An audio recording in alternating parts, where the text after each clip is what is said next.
Right, we're back with Larry's Ditton 44s, and today I'm going to have a look at the cabinets and get those done, but before I do that I thought we'd have a quick look at the original grills. Now these are made of chipboard. They've got a material covering, and behind that is a load of foam, and that's what we found on the driver last time. So it had all broken away and probably tumbled down from above. And stuck to the driver. So obviously the idea of that foam is just to, I guess, kind of soften the background that the material sits on, stops it tearing, probably dampens it a bit better. But yeah, so obviously this cloth needs replacing, and that's pretty easy to do, but the problem is these frames are made of chipboard, and you can see here how thin that is, and this one's not too bad. We could almost salvage it, but it is a bit weak on the corner here, and these are just prone to breaking. And this is 12mm thick. And if I look at the other one, again the cloth is, yeah, horrible. I mean, it's really thick as well. That's not very acoustically transparent, I wouldn't have thought. But this one has broken at the top there and down the bottom, so we can't salvage that. So I'm going to make two more. I can use these as a template and just copy them directly. I was going to do them in MDF, and I often do, but not when we've got sections of the frame that need to be this thin. So I'm probably going to do it in ply, because that's much stronger, and then we'll spray them black and then recover them in new cloth, and then these little kind of hard Velcro fixings we can staple back on. Obviously drill the holes for the badges, get them back on as well. So yeah, those are going to be fairly straightforward to recreate, but I'm not doing those today. I need to get some ply, and really I want to get on with the cabinets and strip them down. Right, so we'll start with this cabinet first. This is the one with the tweeter that's blown. So I'm going to take the drivers out, just cut the cables off them at the moment, take everything out of them, and then I'll give these drivers a good clean up, probably with some rubbing alcohol first. The rubbers look good. I'll recondition those with some rubber treatment, because there is signs that they're drying a little bit, and I want to stop that before they do deteriorate. So yeah, that's the first thing to do.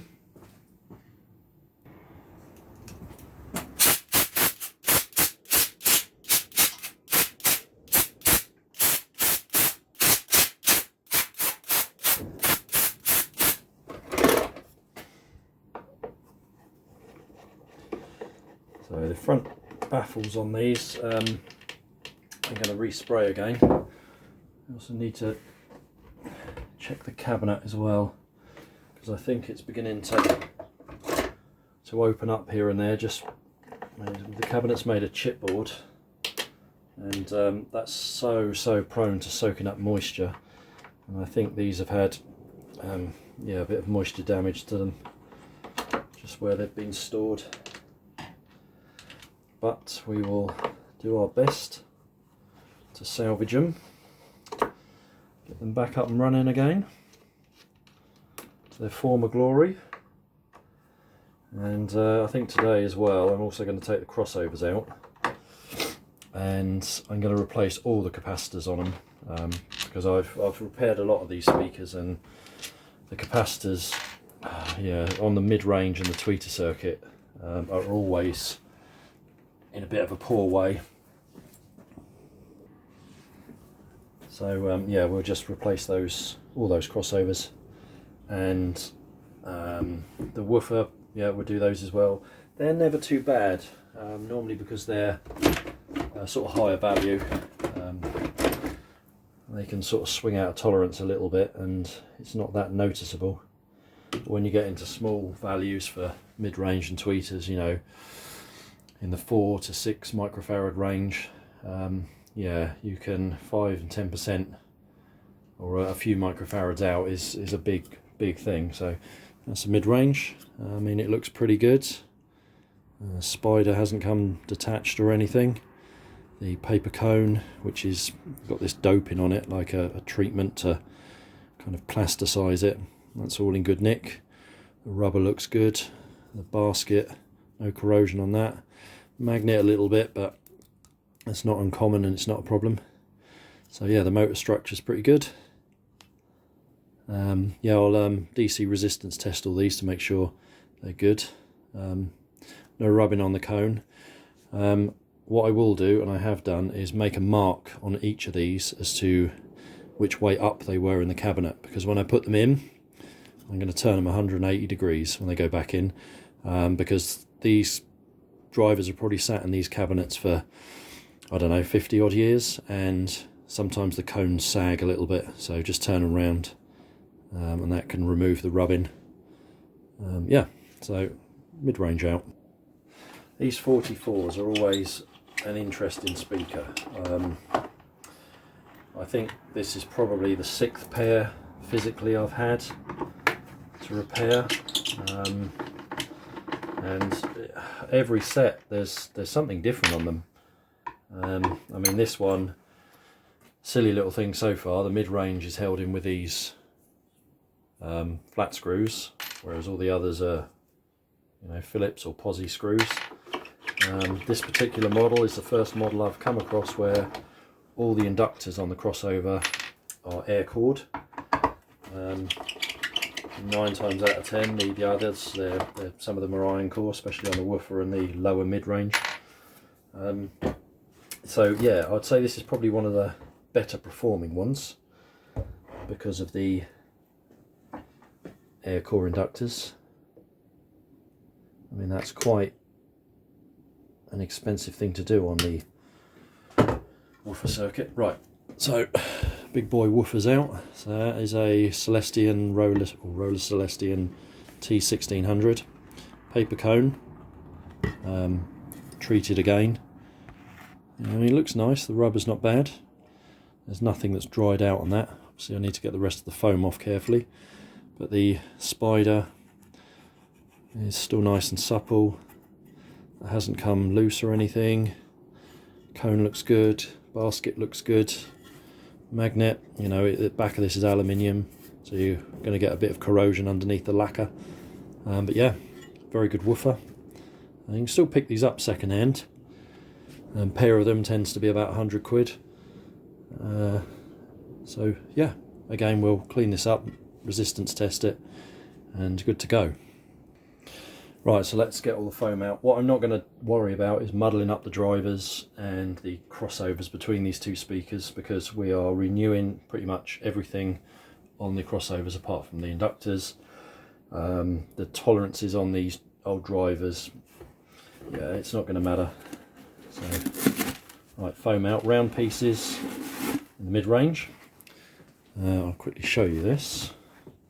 So this version has a paper tube which goes all the way back and is glued. So that is firming up the front and the back baffle together, which is good. That glue is good, it hasn't dried out. The paper tube hasn't deteriorated, or cardboard tube. So that is all good. I've come across these with a box chipboard enclosure for the mid-range. It's not a problem that it's made of cardboard. That's rigid enough, especially as a cylinder. Actually, the cylindrical enclosure is probably better. Just reflections, no right angles, that sort of thing. But yeah, something and nothing with all this foam in there. Right, so we have a big piece of foam covering the crossover. You see the driver magnet kind of touches that, and then a piece that rolls around the back. You know, again, the foam in these, every one is different, but yeah.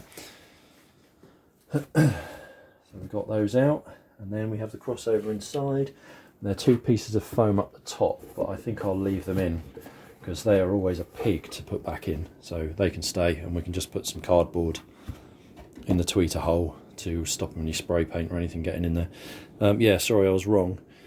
It's only the chipboard kind of bezel where the profile's been formed that's chipboard. The rest is ply. And this brace that I thought was you can't see that. I mentioned last time I thought this had been added in. It does look like it has, but I have actually seen this brace on a few other cabinets as well. So I'm going to re-glue that because that's loose and that ain't good. So that's stiffening up the side walls, and like I say, the cardboard cone or tube is stiffening up the front and rear baffles. So yeah, and there's the crossover again.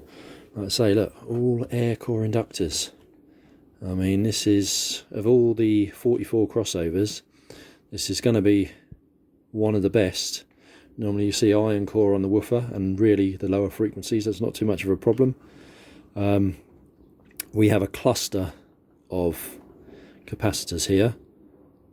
Normally it's just one, what were they, 72 microfarad? So it'd be interesting to see what these are. And I think these are 2 2s and these are 3 2s to make a 6 and a 4.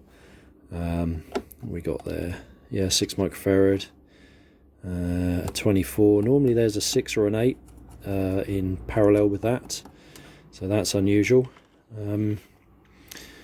Yeah, so these are kind of done this way to reduce the what they call the ESR, the equivalent series resistance, which affects how the capacitor charges and discharges, and because of that, the capacitor, especially with high frequency short wavelengths, you want this to operate as fast as it can. Modern capacitors, polypropylene capacitors, are obviously much better than these were. These are 60 odd years old, but I'm going to replace these with capacitors sympathetic to the original design, because I think it's important to do that. So yeah, we'll take this out next. So to get the crossovers out, you'll need a 1/4 inch socket, 6 threaded studs in here. So yeah,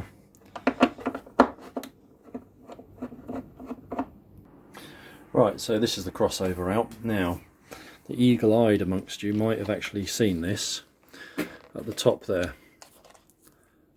D66, and that's why this looks familiar, because this has come out of a, or was designed, meant to go into a Ditton 66, which in terms of the drivers, it's basically the same speaker as the 44, except the mid-range is I think it's a 2.5 inch dome instead, and the woofer is also complemented by a passive radiator below it.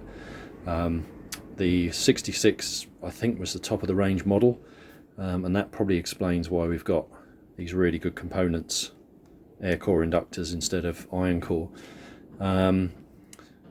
As yet I haven't seen anything different on here from a 44 crossover in terms of values. I'm going to measure all of these, and yeah, so I don't know, maybe it was a later version that used the better crossover components in the 44. Like I say, I've come across so many variants of these. So yeah, I think we will, I'm not going to worry about doing this today. I really want to focus on the cabinets today, so we're doing another video where we concentrate on the drivers and the crossovers and rebuild those. But today, let's do the cabinets.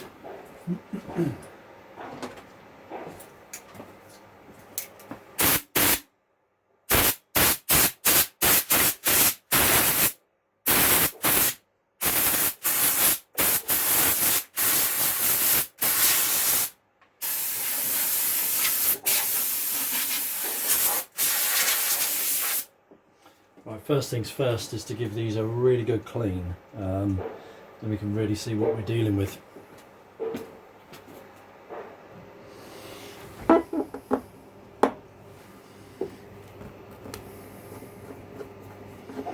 Get these off as well, because we're going to put new binding posts on these. Get a shot of these as well for the time being, because the back of these I'm going to respray as well, because they need a bit of protection on here. Again, it's chipboard and the moisture's got to it, so now they've been in the workshop, which has got a bit of a background heat to it, and and they're dry, I want to get some paint on that and seal it back up. Right, so we'll start with the worst speaker first, because really these cabinets really at the moment want a damn good clean and a good oil up, and we're probably going to be alright. The front and the rear baffles I'm going to spray. The front is black, so we can spray that black again. But really this is the problem we're dealing with. Just on one of the speakers, it's taken a real whack to the corner, and being chipboard, it's just folded in. So it's pretty flush, it's not bulging out. There's a little bit there, but I can knock that back in. So what I'm going to have to do is fill that and then ever so carefully sand it, and in the wood filler I will probably mix in some, I don't know, some sawdust from a similar coloured wood, so I get half a chance of getting the colour right. And then if we heavily oil these afterwards, hopefully that will blend. But really that's a difficult thing to fix without re-veneering these. So we'll get that as good as we can. I don't think we're ever going to get it invisible, but we can stabilise it and repair it, square it up again, and then Larry will just have to have a think about which side this speaker sits on, where that is possibly not as visible. But yeah, not the end of the world. So what I'm going to do first is just give it a few taps to flatten it off, and then I'm going to soak it in some glue and let that dry. So then we're dealing with a solid section of the cabinet, and then when that's gone off we can fill it. So it'll be a little bit of a process on that one.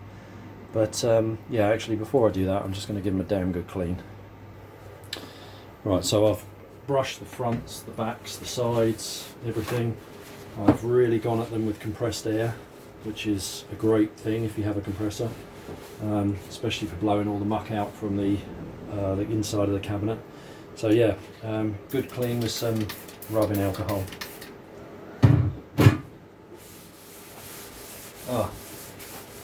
Just getting the veneer wet. That's got a nice sheen to it. I know it's going to evaporate off, but yeah, we'll get these good again. We'll get them good. Yeah, that's pretty grubby. So yeah, we'll get these looking good again, and we'll get them sounding terrific.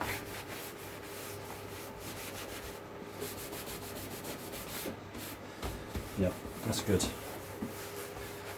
Just based on this first little go, I think we're going to get these looking good again. You probably can't see that. That's the second wipe, and it's quite mucky. And you can see just by wetting in the panel, just with this rubbing alcohol, how that brings that back up. I mean, we've got some scratches and marks in the bottom. Like I say, I would be pushing my luck trying to sand those out. And I don't want to do that, because if you take that veneer too far back, then really there's no going back. And perhaps we'll use an oil that's ever so slightly darker than the original, and that will absorb any small scratches and things. And there are things we can do, but yeah, already I'm seeing improvements there. So all we need for this joint at the moment is glue, and that will be PVA glue. I just want to get in there, let it soak in.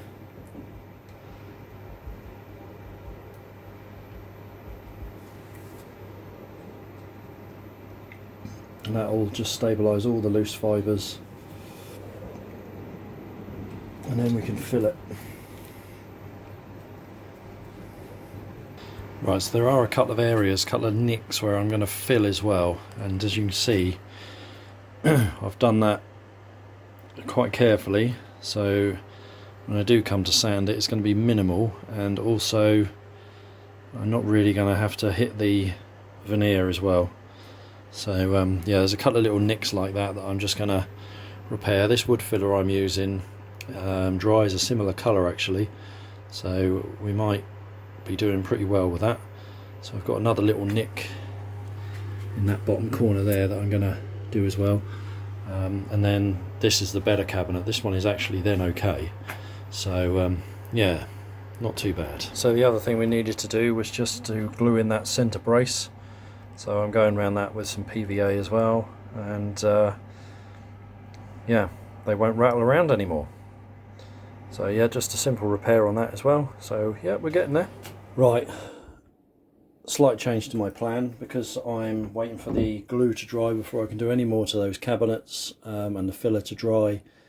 I'm just going to start having a look at these drivers, try and get them cleaned up. So again, I'll be using the rubbing alcohol. I meant to say, this stuff I use a lot of, especially on wood, because obviously it's designed for healthcare use as well, for killing bacteria and stuff like that, and it's really good at if you've got a bit of mould or staining or anything like that in the veneer, in the woodwork. Yeah, it kind of kills that and draws that out as well. So, and also it smells nice. So yeah, all a bonus really. Also got myself a coffee from the old Tassimo machine. Lovely job. My favourite is the caramel latte, in case anyone was wondering. So I'm going to carefully clean these if I can. I've brushed off what I can. So, oh yeah. So just try and get all the stuff that's stuck on the cone. Yeah, unfortunately it looks like there's going to be a bit of a limit to what we can do with these, because without scratching the crap out of them, some of that foam is really embedded into the doping that's on this, which is already a fairly sticky material. What I don't want to do with the rubbing alcohol is particularly dry everything out. I'm going to go over it with some of the rubber conditioner that you've probably seen me use in another video, but I mean, I've got most of it off now. So yeah, I think once I go over that with some conditioner, that'll probably come up quite well. While we're here, let's just clean around the basket.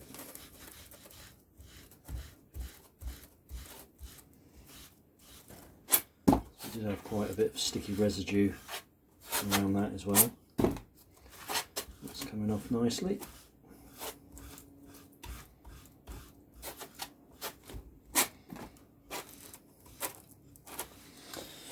Right, okay. So that's obviously looking fairly dull now from all the cleaning. So it's important that we recondition that rubber. So, yeah, this is just a rubber conditioner. It stops the rubber drying out, cracking. It keeps it supple, and yeah, it's good stuff. It's very good, I find, at rejuvenating the rubber on speakers. You don't need much of it, so don't go crazy with it.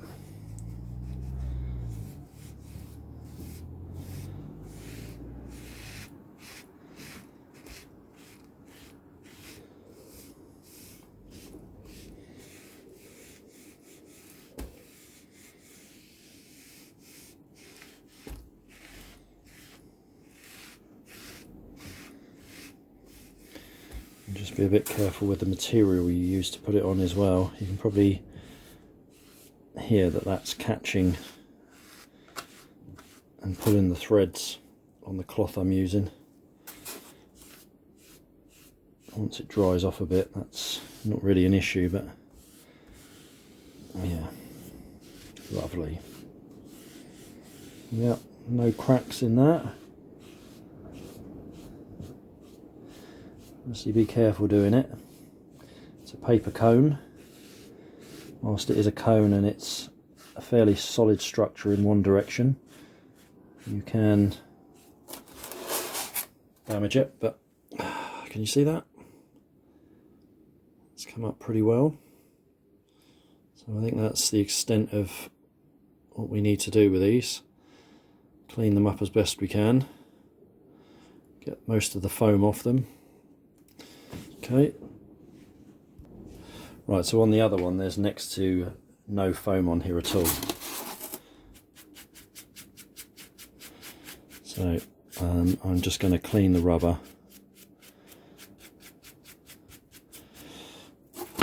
And then go around it with some conditioner again. Okay. Looking good. Right, the woofers, they're going to take a bit more doing. Right, it's difficult to know with this whether this residue has come off of the foam or whether someone has attempted to re-stick the suspension back in, because it certainly looks like someone's attempted to re-glue this back in. I mean, it's in there. I might have to re-glue the edge of that actually. And this rubber, I think we're catching this just at the right time because we are beginning to get a bit dry. And yeah, I don't know, perhaps it has come from the foam.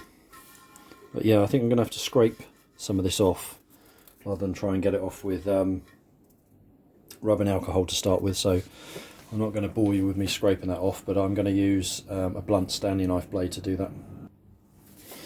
Right, that's the worst of it off.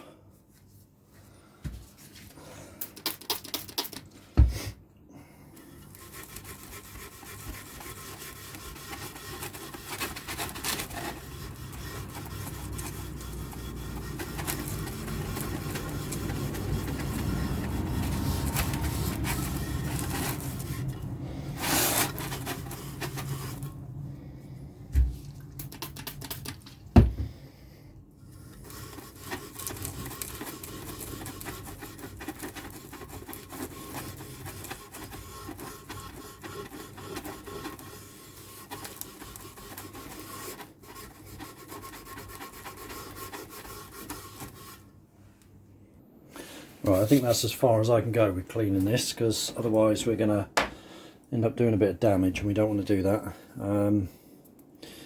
Yeah, I'm pretty sure that the rubber has become loose at some point, and it's been glued back in, and not very neatly either, because that glue has got on the rubber surround. So yeah, not good. So I'm going to give this a good going with the rubber treatment, because she's getting a bit dry here and there, and there's a few cracks appearing.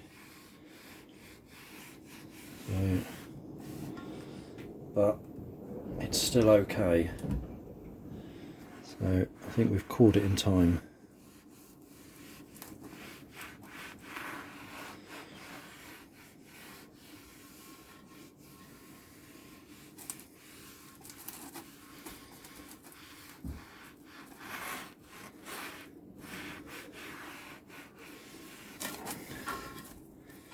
Right, as we've cleaned up the aluminium as well, we'll put a bit of this on there. We don't want that scratches in that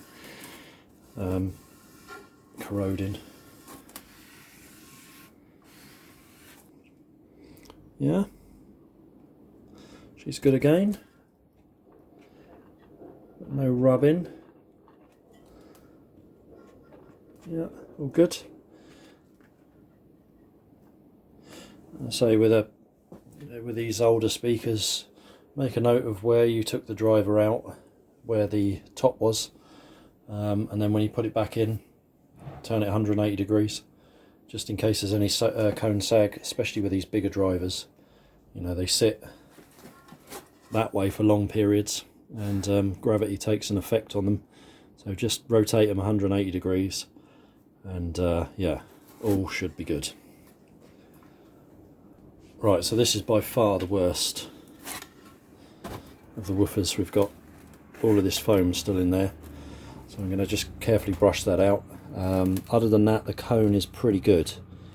I'm not going to really try and clean that because this doping material on the paper is a bit tacky, so if I try and clean that, I'm probably just going to end up with a bit of tissue stuck to it. So yeah, we'll concentrate on the surround and again getting this residue off, which, like I say, I'm sure that's glue. So yeah, there we go.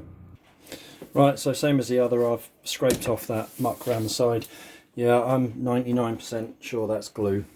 These are being either re-surrounded, had new surround, sorry, or they've come loose and someone's stuck them back in. It smells like linseed oil, so yeah, not too sure what sort of glue that would be. Yeah, I'm pretty pleased with that. She's all right. Right, so let's have a look at the crossover, the heart of any speaker. Right, so knowing these fairly well, this type of board is kind of good in some ways because you're point-to-point wiring. There's no circuit board traces or anything like that, so it's pretty good. So we have our input in here, and this set of components here, they're for the woofer, and this is a 4th order arrangement. So that gives us a 24 decibel decrease in sound at the crossover frequency. And then we have our mid-range circuit, which is kind of a bandpass. So it chops off lower frequencies, chops off higher frequencies. And then this arrangement here is a 3rd order set up on our tweeter. So you're into these first, then through to these with the inductor down to ground in the middle. So I'm going to replace all of these capacitors regardless of how good they are.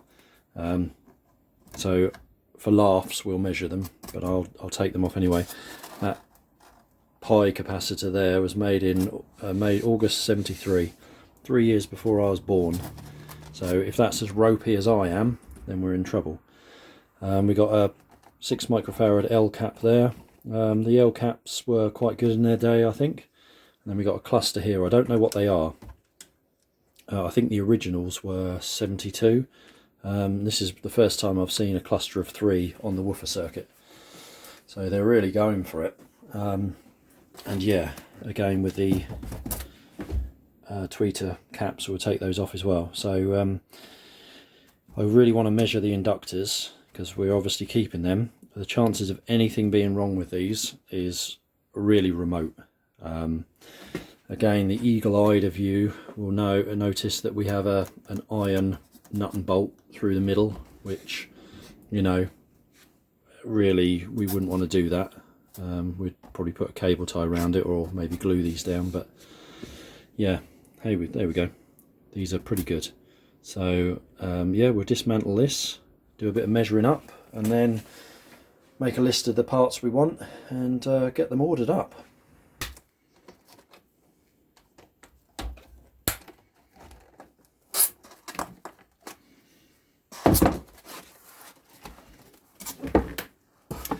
I'm sure if you're watching this video, you're probably fairly familiar with this speaker as well. I'm sure you've seen a few variants of these crossovers as well.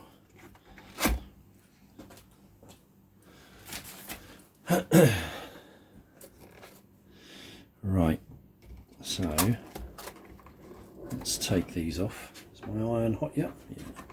Yeah. Well, that's still hot. Let's take out that as well. Right. Okay. These sticky pads are there just to stop vibration, and I tend to peel them off. And someone asked me why I do that, and well, I'd leave them there, but they're just perished and fallen to bits. And with the capacitors being cable tied to the board, and also under a huge piece of foam. I'm not particularly worried about them vibrating around. Anyway, we'll take that out afterwards. Right, so I want to measure this inductor. Right, I'm going to just draw out the board quickly, because I just want to know what these inductors are. Look at that. Bit of a primary school drawing, isn't it? Right, let's measure this little inductor. We've now got it freed up.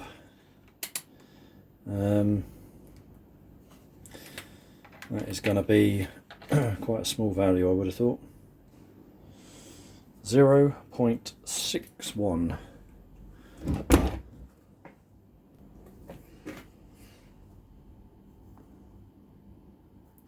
Sorry, 0.16 millihenry. Right. Let's do its DC resistance as well. 0.4 ohms, and those leads are 0.1 at the moment. So we'll go with 0.3 ohms on that. Okay, let's have a look at these two for laughs. Right, they should all be the same value. I'm expecting them to be 2. What have we got on here?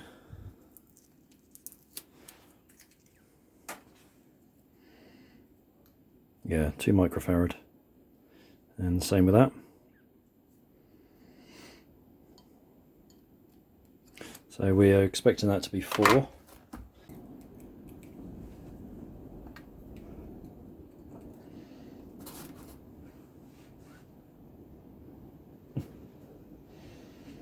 Oh, these things never cease to amaze me.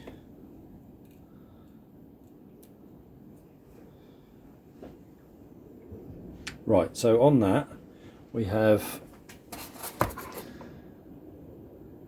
9 microfarad. Okay, 2 plus 2 is 4. Yeah, so we should be seeing 4 there, not 9. And I have to say, of the 6 or 7 crossovers I've worked on, actually more than that, it's normally these caps that are the problem. And I think I can see the reason why. This one here has started to split, so they are breaking down and giving up. Oh yeah, Christ, look at all the cracks and stuff there. See that? Yep, so they're a bin filler, definitely. Right, let's just have a look at the cluster of 3. So we should be looking at 6 here.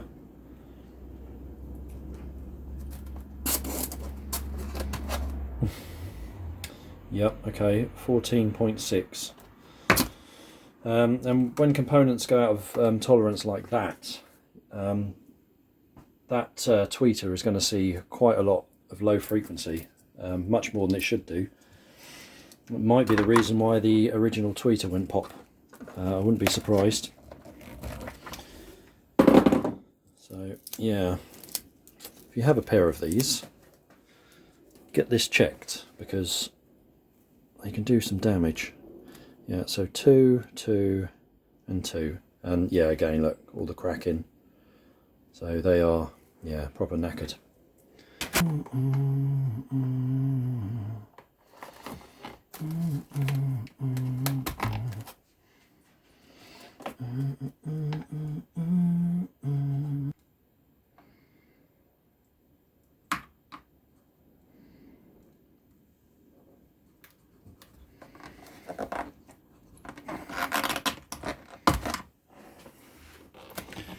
Take her out of there too.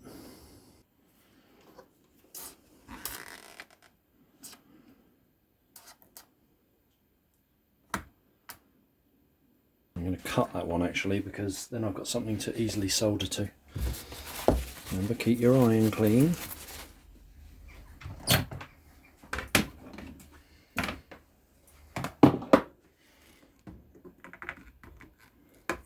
Cut that off there. Right, okay.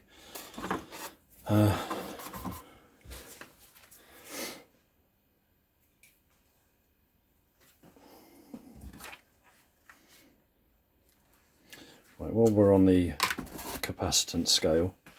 Let's have a look at this 6 microfarad. These L caps aren't normally too bad. 5.77, so yeah, that's okay. Like I say, it's always the tweeter capacitors on these speakers that are the big failure. Right, okay. Right, let's separate these and see what we should get. Because these are on the woofer circuit, these should be quite a high value. Right, so what have we got? We've got a 12 and a 30. So there's 42 straight away, and another 30, right, 72. So yeah, previously I've seen 72s on these speakers before, so that adds up.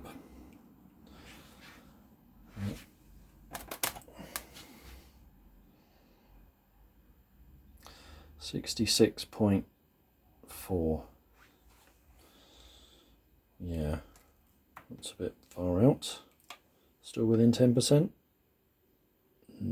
Yeah, just. Right. Okay, let me make a note of those.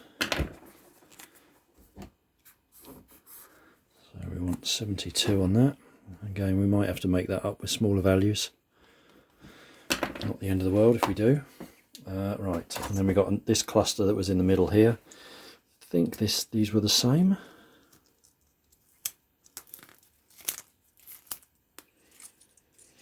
Might be wrong.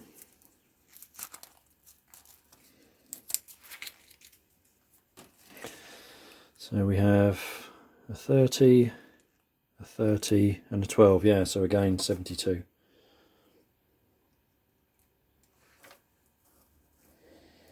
Right, they've come apart, so we're going to have to try and pinch these all together.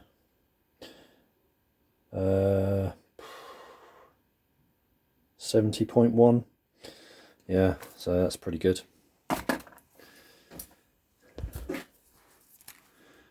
Right. So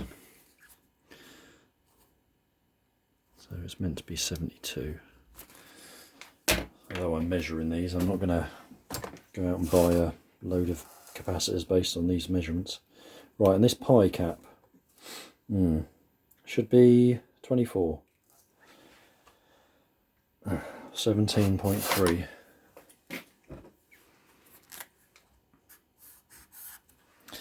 So yeah, again, miles out. So that's all the capacitors, yeah. Pretty much like all the others. The woofer circuit capacitors are normally pretty good, but the others are just junk. So yeah, we'll be replacing all of them. Right, I want to measure these inductors. Okay, so this one here, which is on the tweeter mid-range circuit.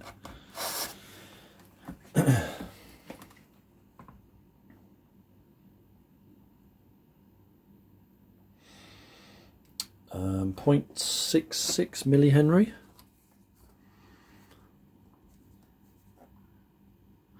Right, and let's get its DC resistance. In fact, I'll do the DC resistance all in one hit. Save swapping the leads around all the time. Right, this one here, also on the mid-range circuit. Yeah, this will be a higher value. 2.28.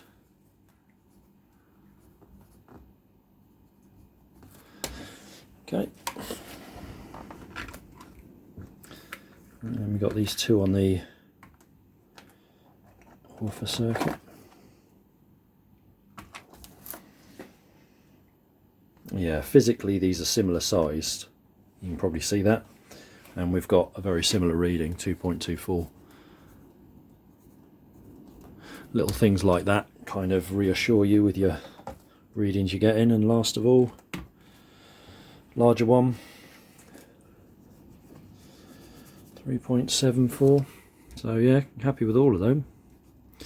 Like I say, I wasn't expecting a an issue with the inductors, just coils of wire at the end of it all, unless they've been damaged and the coil is shorting out somewhere. But you know, with a gauge of wire that thick, that's pretty remote. Right, okay, so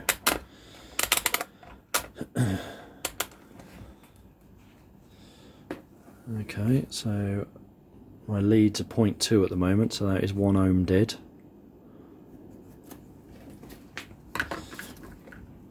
Let's have a look at this one.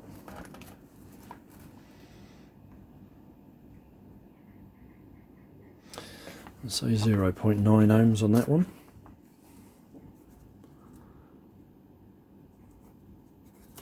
Okay.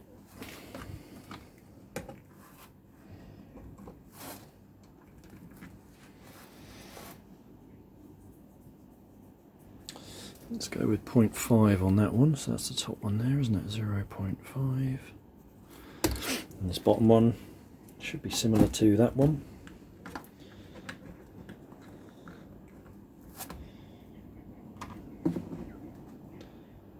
Yep. So I think we'll say 0.9 on that as well. Right, good. Okay, so obviously I'm going to check the other board. But in terms of inductors, perfect, no issues. So we're going to order up a load of new capacitors for this. Something sympathetic, Al caps probably. Yeah. Do we do anything better on the tweeter? No. I think we'll, because I know they work well. Those capacitors don't really remove any character that these speakers have got. You know, we could go polypropylene caps, sharpen it up maybe a bit more, but no, we'll use something sympathetic, something that works, something that's not going to take the 44 signature sound away.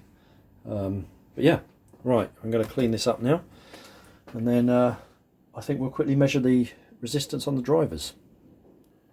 Right, 2 mid-range speakers, expecting the same from both.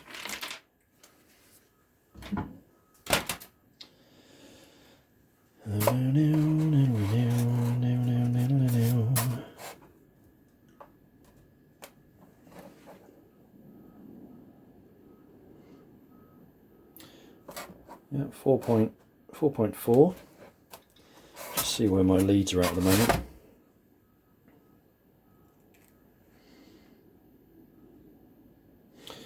.1, so yeah, 4.3. I'd expect the same on this one.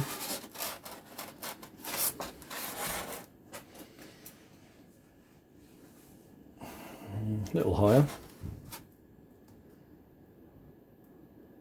Yeah, not much in it. Not enough to worry about.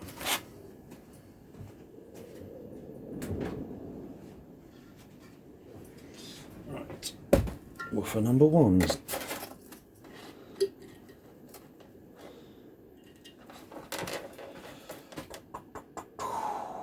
Yep, we'll say 3.7 on that. It's good.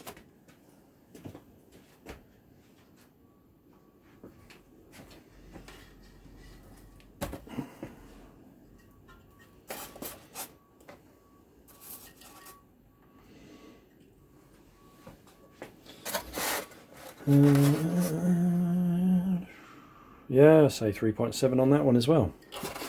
That's good.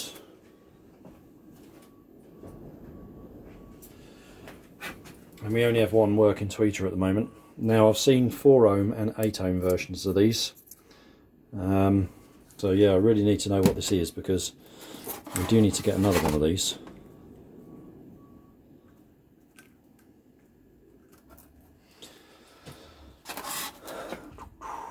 .6, so that's, yeah, probably going to be nominal 4 ohm. So I'll be looking for one of them. Although I will chat to Larry about other options for these tweeters.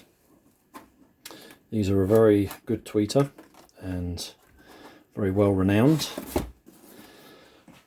but they're old, and they do play very high, 5,000 hertz upwards, I think. And there are slightly better options, but I don't know. I think same with the crossovers. Really, we want to get another one of these. If we were going to change this for something like a ribbon, which is ideal at those frequencies, then really we want to sharpen up the crossover as well. But yeah, I think we'll just be on the hunt for another one of these. So do you have one at home sitting in a box doing nothing that's 4 ohms? If you do, drop us a line. Otherwise I'll be scouring Marketplace and eBay on the hunt for another one. And these are the binding posts and the terminal cups. So we'll be replacing these for something brass that will take a banana plug and also allow you to put the cables through and connect them. Lovely bit of steel through the middle there, holding on that badge. Very unnecessary. So yep, easy upgrade. Don't like these at all.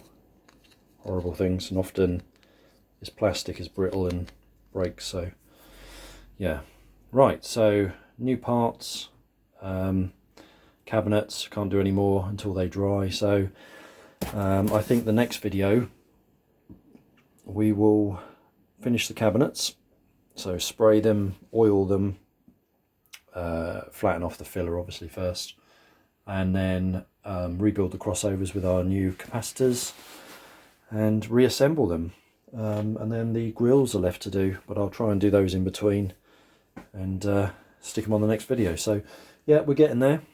Sorry it's been another long one, but you know, to try and capture all of this work, there's no quick way of doing it. So yeah, and also I'm not a fan of like 5-minute long, 10-minute long videos. I think if you're going to watch something, it's quite nice to sit down for half an hour and watch something, even if it is as boring as this. But yeah, so thanks for the guys that follow and watch these, very much appreciated, as are any comments. You know, drop us a line if you need anything doing or an opinion on something. Happy to help. I'm sort of growing this side of my work. I'm doing more and more and more of it. Actually, it's getting, I don't know, I'm probably spending 2 or 3 days a week on speakers, and it's getting to the point where I need to start considering doing something proper with this. Where I live, I have a few outbuildings, one of which I'm going to convert into a listening room. It kind of, the structure of it lends itself to it, so then I'm also going to use that to do proper measurements. I think in the new year I'll be investing in Clio, so I can really, yeah, measure these properly, and get into some upgrade work as well, for people. You know, I have a method of doing it, but it's not particularly great. And also I want to start building my own speakers as well. I've seen a big hole in the market for good hi-fi on-wall speakers. So yeah, I'd like to do that as well. But I enjoy repairing these. I enjoy doing upgrades for people. And I think it's sort of time now to push it forward and take the next step, really. So yeah, catch you on the next one. Thank you very much.